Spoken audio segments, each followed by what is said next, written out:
Hello students, I hope कि आप लोग सब ठीक होंगे।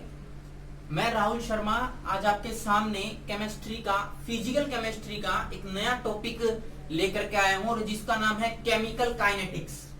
ठीक है, ये फिजिकल केमिस्ट्री का टॉपिक है क्लास 12th में। और बेसिकली इसमें आपको किसी रिएक्शन के अंदर क्या उसकी स्पीड होती है, कोई रिएक्टेंट किसी प्रोडक्ट में कन्वर्ट हो रहा है तो किस स्पीड से वो कन्वर्ट हो रहा है उसको आपको स्टडी करना होता है। ठीक है, इस चैप्टर में हम स्पीड के साथ साथ क्या उस रिएक्शन का मैकेनिज्म है, क्या क्या उसके फैक्टर्स हैं जो उसकी स्पीड को अफेक्ट करते हैं, ये सारे के सारे आपको डिस्कस करने हैं। ठीक है, तो वन बाय वन मैं एक एक लेक्चर में आपको सारा का सारा केमिकल काइनेटिक्स फिनिश करवाऊंगा। So let's start the topic that is chemical kinetics.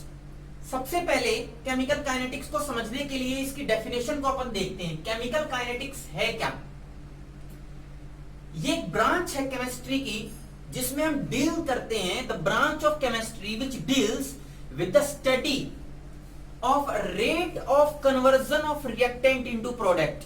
ठीक है, रेट ऑफ रिएक्शन, किसी रिएक्टेंट का प्रोडक्ट में किस स्पीड से कन्वर्जन हो रहा है उसको हम स्टडी करते हैं, that is known as chemical kinetics.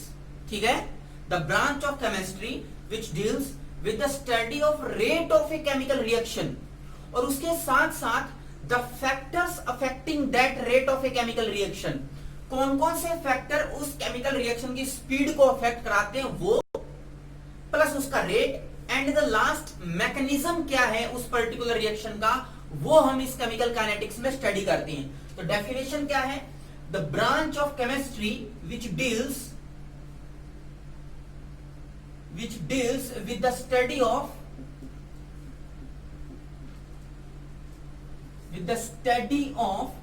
rate of a chemical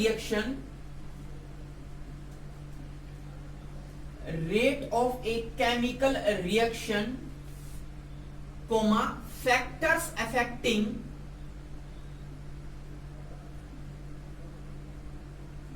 that chemical reaction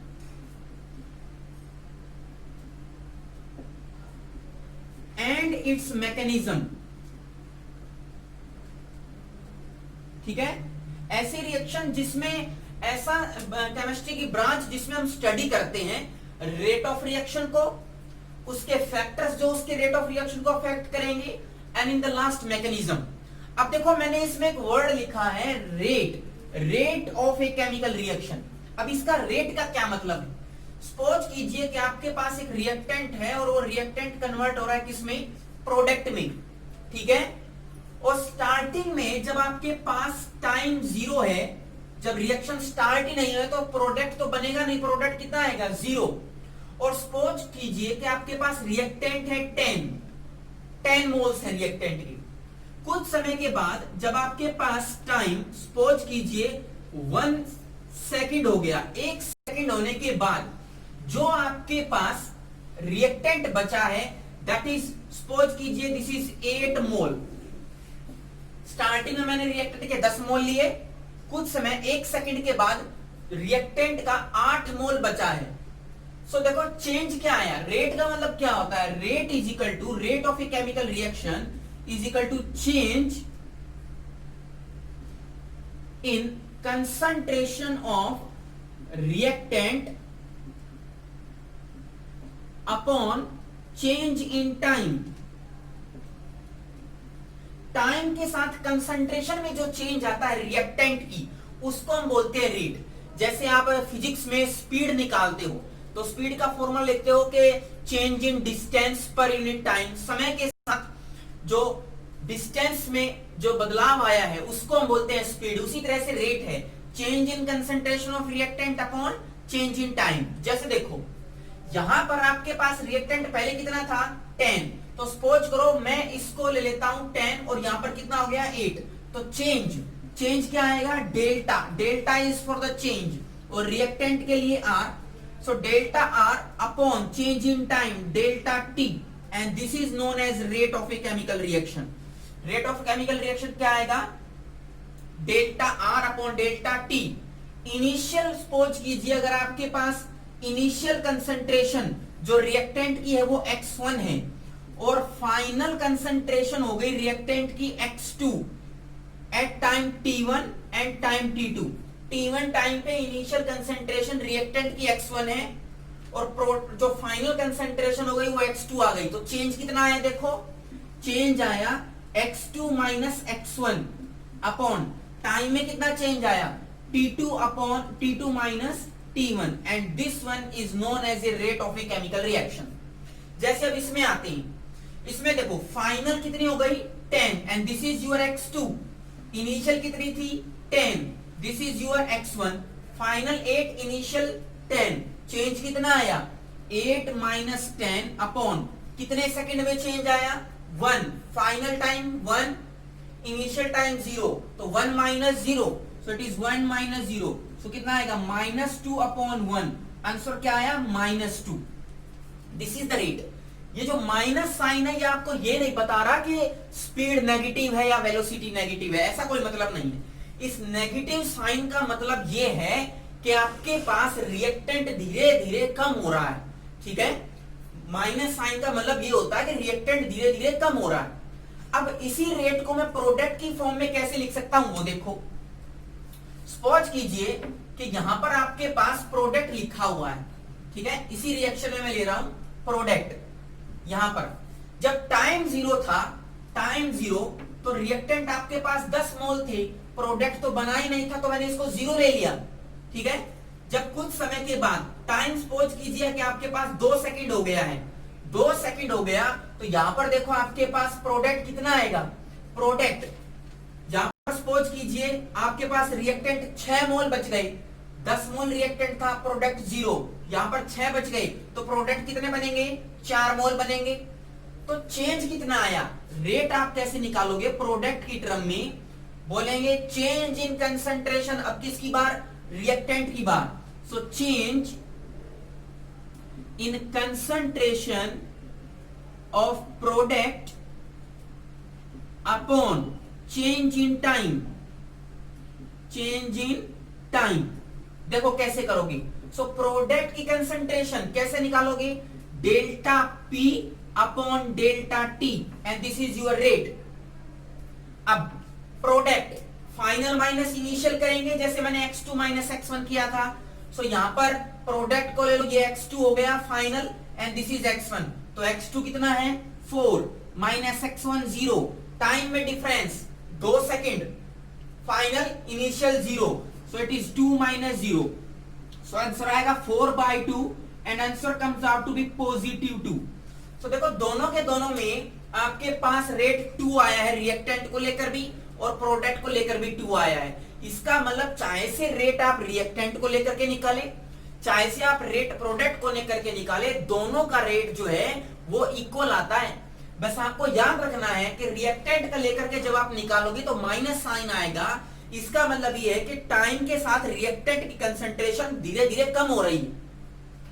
पर जब आप प्रोडक्ट को लेकर के रेट निकालोगे उस केस में आपके पास जो रेट आएगा वो पॉजिटिव आएगा, और इसका मतलब पॉजिटिव आने का मतलब ये हो रहा है कि समय के साथ प्रोडक्ट की कंसंट्रेशन धीरे धीरे बढ़ रही है। सो नेगेटिव और पॉजिटिव का किसी रेट से लेना देना नहीं है, it is just for the convenience for the concentration increase और डिक्रीज। अगर आपके पास रिएक्टेंट की कंसंट्रेशन डिक्रीज हो रही है तो माइनस रेट आएगा, और प्रोडक्ट की कंसंट्रेशन इंक्रीज हो रही है तो आपके पास पॉजिटिव आएगा। अब देखो कई रिएक्शंस ऐसी होती हैं बहुत स्लो होती हैं, कई रिएक्शंस ऐसी भी होती है जो बहुत फास्ट होती हैं। सो अलग अलग रिएक्शंस का अपना अलग अलग रेट आता है। कोई रिएक्शन स्लो होएगी तो उसका स्लो रेट आएगा, कोई रिएक्शन फास्ट होएगी तो उसका फास्ट रेट आता है। जैसे मैं एक दो आपको एग्जांपल कराता हूं स्लो और फास्ट रिएक्शन रेट का।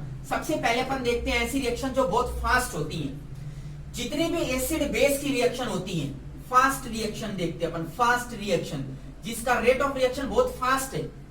तो देखो जो आपने लिया एसिड HCl और आपने इसको NaOH से रिएक्शन करा दिया, this is your acid, this is your base, what will happen, there will be formation of a salt NaCl and along with this water is formed and this reaction is an exothermic reaction and it is a very fast reaction, ठीक है। सो इसका जो rate आएगा, rate of reaction आएगा वो बहुत fast आएगा। लेकिन कुछ रिएक्शन ऐसी भी होती है जो बहुत स्लो होती हैं। तो मैं स्टार्ट कराता हूं, देखो जैसे एग्जांपल स्लो रिएक्शन, जिसका रेट ऑफ रिएक्शन बहुत स्लो होता है। जैसे आपने लिया सिल्वर नाइट्रेट AgNO3 और आप रिएक्शन करा रहे हो उसको NaCl से, so what will happen, silver chloride बनेगा and along with this sodium nitrate NaNO3 आपके पास बन जाएगा।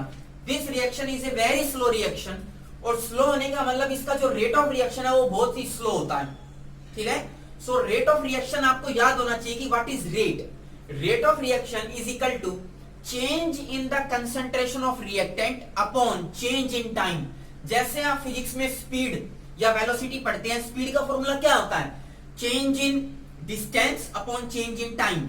सो वही चीज है यहां पर, change in concentration of reactant upon time, change in time. और प्रोडक्ट की टर्म में निकालोगे तो change in concentration of product upon change in time. So basically जैसे आप फिजिक्स में पढ़ते हो, आपके पास स्पीड अलग अलग प्रकार की होती है, average speed and instantaneous speed. वैसे ही केमिस्ट्री में जब हम किसी भी रिएक्शन का रेट ऑफ रिएक्शन निकालते हैं तो भी वो दो प्रकार का होता है। First one is known as average rate of reaction and second one is known as instantaneous rate of reaction. तो मैं आपको दोनों स्टार्ट कराता हूं। पहले मैं करा रहा हूं एवरेज रेट ऑफ रिएक्शन।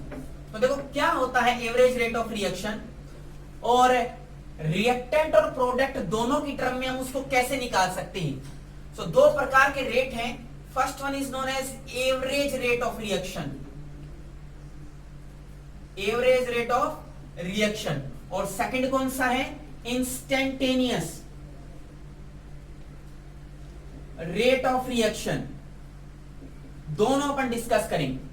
तो फर्स्ट स्टार्ट करा रहा हूं average rate of reaction. Suppose करो आपके पास रिएक्टेंट है। सो समय के साथ क्या होता है कि रिएक्टेंट धीरे धीरे प्रोडक्ट में कन्वर्ट होना स्टार्ट हो जाता है और रिएक्टेंट का अमाउंट धीरे धीरे कम होता है। तो देखो मैंने एक ग्राफ बनाया है यहां पर, this is your x axis, ठीक है। इसको मैं यहां पर एक्स एक्सिस ले रहा हूं, this is your x axis and this is your y axis. यहां पर आपके पास एक एक्स एक्सिस है और एक वाई एक्सिस है। ये जो एक्स एक्सिस है इट रिप्रेजेंट्स अ टाइम, ये टाइम को रिप्रेजेंट कर रही है।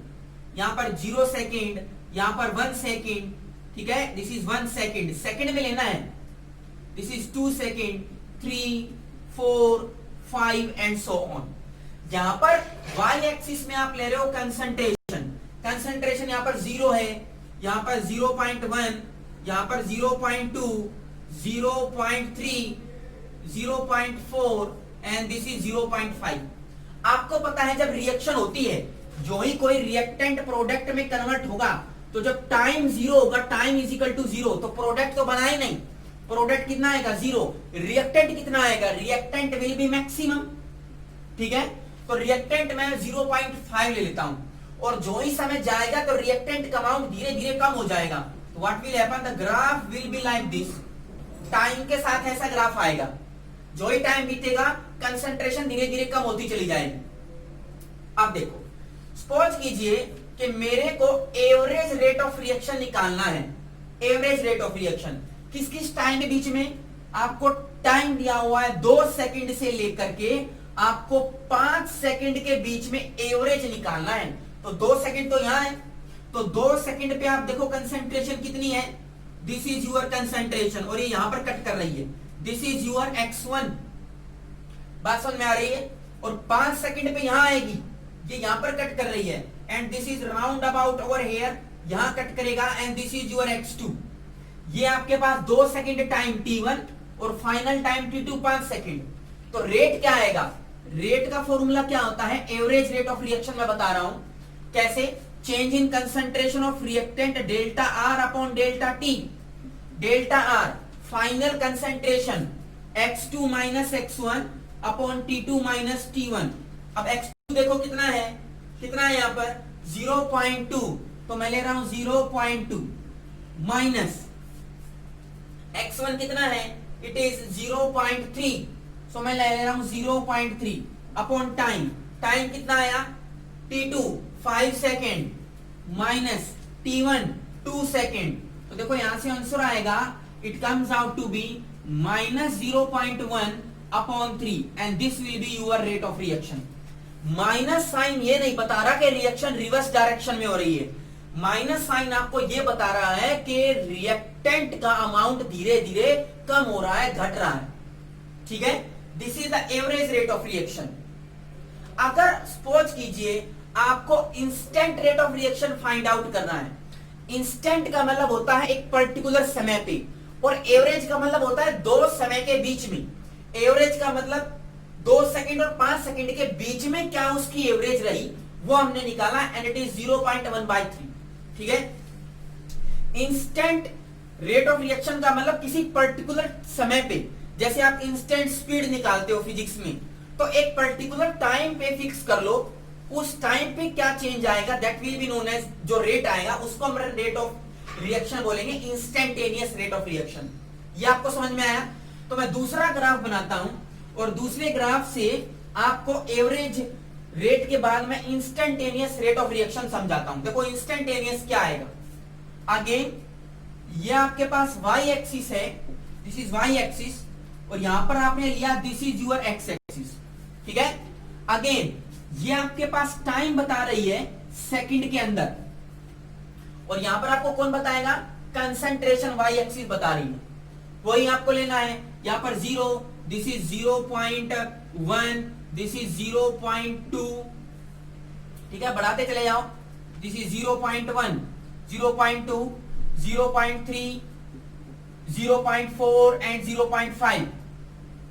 Similarly 1 second, 2 second, 3, 4, 5 second. और आपको पता है रिएक्टेंट तो वो डिक्रीज करेगा, तो रिएक्टेंट का graph will be like this, ऐसे आएगा।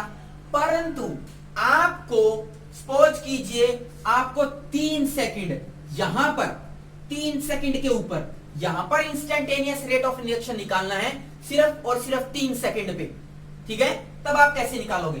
तो आप क्या करो, इस पॉइंट का यहां पर स्लोप ले लो।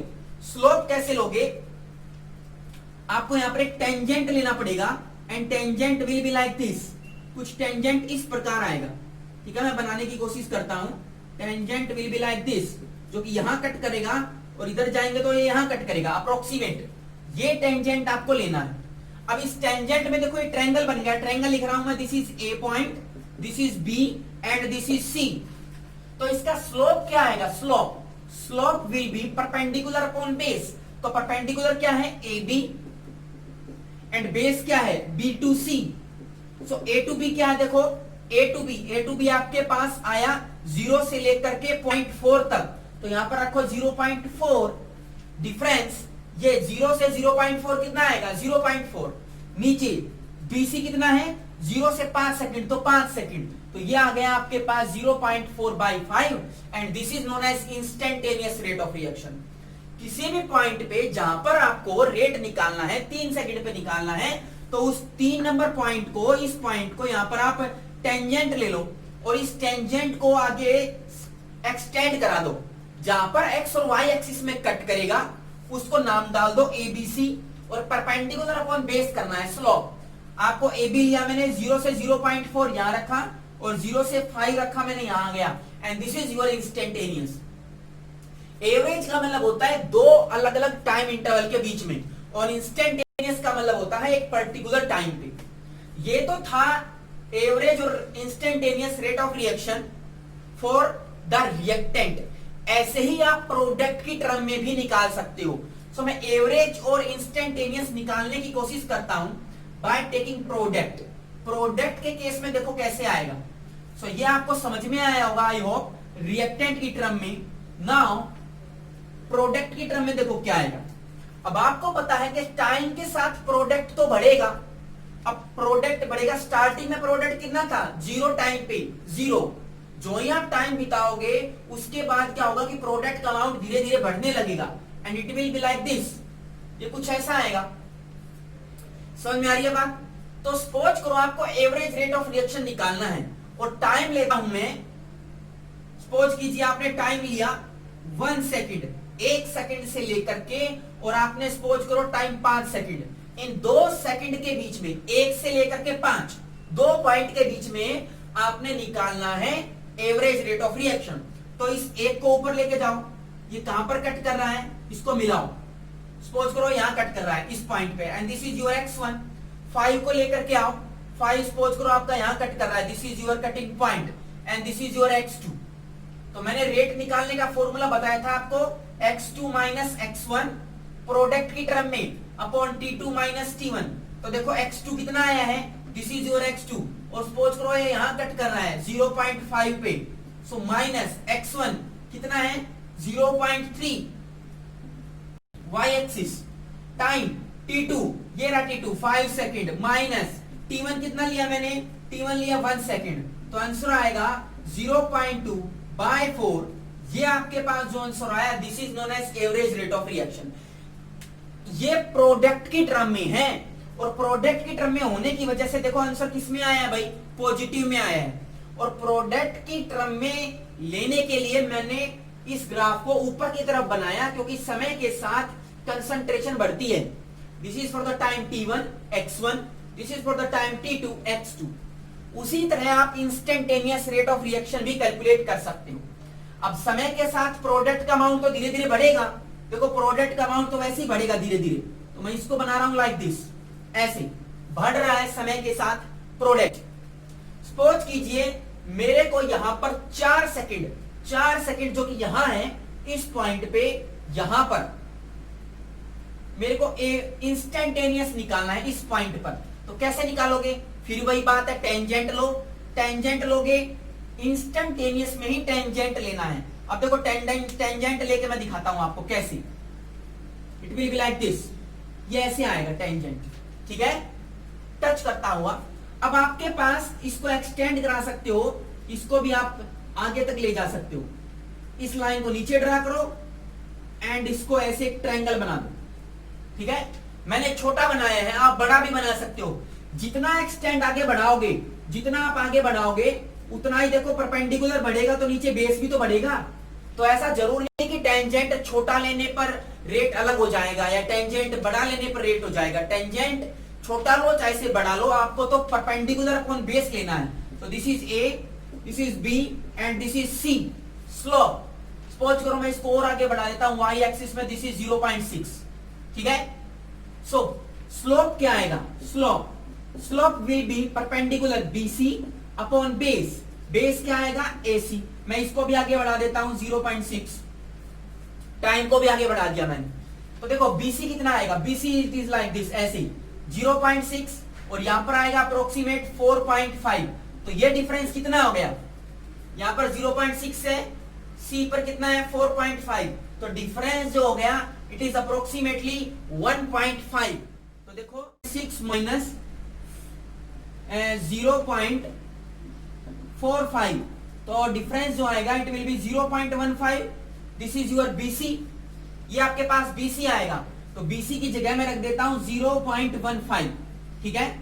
अब एसी निकालो, एसी यहां पर कट कर रहा है टाइम 2 सेकंड पे, और सी कहां पे है 6 सेकंड पे। एक 2 सेकंड पे है और एक 6 सेकंड पे, तो डिफरेंस कितना आया 4 सेकंड का। तो डिवाइड किससे करोगे 4 सेकंड से, and this is your instantaneous rate of reaction, ठीक है। इंस्टेंटेनियस प्रोडक्ट और रिएक्टेंट दोनों में निकाल सकते हैं, एवरेज भी आप प्रोडक्ट और रिएक्टेंट दोनों में निकाल सकते हो। सो केमिकल काइनेटिक्स में बेसिकली आपको रेट ऑफ रिएक्शन डिसाइड करना होता है, रेट ऑफ रिएक्शन। और रेट ऑफ रिएक्शन क्या होता है, change in concentration of reactant upon change in time, या मैं बोलूं change in concentration of product upon change in time. So ये बेसिकली आपको याद रखना है। केमिकल काइनेटिक्स में रेट को स्टडी करते हैं, कौन कौन से फैक्टर उसके रेट को अफेक्ट कराते हैं वो अपन डिस्कस करते हैं, और लास्ट में हम मैकेनिज्म को डिस्कस करते हैं कि कोई रिएक्शन किस मैकेनिज्म से जाएगी, कोई स्लो जाएगी, कोई फास्ट जाएगी। फास्ट का एग्जांपल बताया मैंने, एसिड बेस की रिएक्शन। स्लो का भी एग्जांपल बताया, स्लो का और भी एग्जांपल देख सकते हो आप, जैसे आपके पास एस्टरिफिकेशन रिएक्शन होती है, ठीक है। फिर मैंने आपको कराया एवरेज एंड इंस्टेंटेनियस, 2 प्रकार के रेट ऑफ रिएक्शन है। First one is known as average rate of reaction, और एक होता है इंस्टेंटेनियस। एवरेज का मतलब 2 टाइम इंटरवल के बीच में, वो आप रिएक्टेंट को लेकर बना सकते हो, प्रोडक्ट को लेकर बना सकते हो, ठीक है। इंस्टेंटेनियस का मतलब एक पर्टिकुलर इंस्टेंट पे, वो भी आप रिएक्टेंट और प्रोडक्ट को लेकर के अलग अलग बना सकते हो। मैंने यहाँ पर प्रोडक्ट को लेकर के बनाया, सपोज करो 4 सेकंड पे निकालना है, तो आप इस पॉइंट पे टेंजेंट लो, स्लोप निकालो परपेंडिकुलर अपॉन बेस। स्लोप मैंने ले लिया BC, BC कितना है 0.6 से 0.45 का difference, so it is 0.15। Time interval AOC, AC कितना है 2 सेकंड से 6 सेकंड 4, तो मैंने स्लोप यहां से निकाल लिया। आपको सिर्फ एक रिएक्शन याद रखनी है इक्वेशन कि भैया जो रेट होता है, rate it is equal to delta R upon delta T and it is equal to delta P upon delta T। Change in concentration of reactant upon change in time और change in concentration of product upon change in time. So ये था आपके पास rate. सो आज हमने chemical kinetics को start किया है। इसके बाद नेक्स्ट लेक्चर में मैं आपको इससे रिलेटेड न्यूमेरिकल्स कराऊंगा, जिसमें rate of reaction, rate of appearance, rate of disappearance, ये होंगे। इस फिजिकल केमिस्ट्री के टॉपिक में आपको ढेरों न्यूमेरिकल मिलेंगे। हालांकि सीबीएसई ने थोड़ा सा इसको शॉर्ट कर दिया है, टॉपिक को छोटा बना दिया है, बट मैं आपको पूरा का पूरा चैप्टर कराऊंगा from lower level to higher level, जिसमें आपको नीट या आईआईटी के एग्जाम में भी क्वेश्चन आए हुए हैं, वो भी मैं कराऊंगा। ठीक है, तो इतना आप करो। नेक्स्ट क्लास में हम इससे रिलेटेड न्यूमेरिकल करेंगे। तब तक के लिए थैंक यू।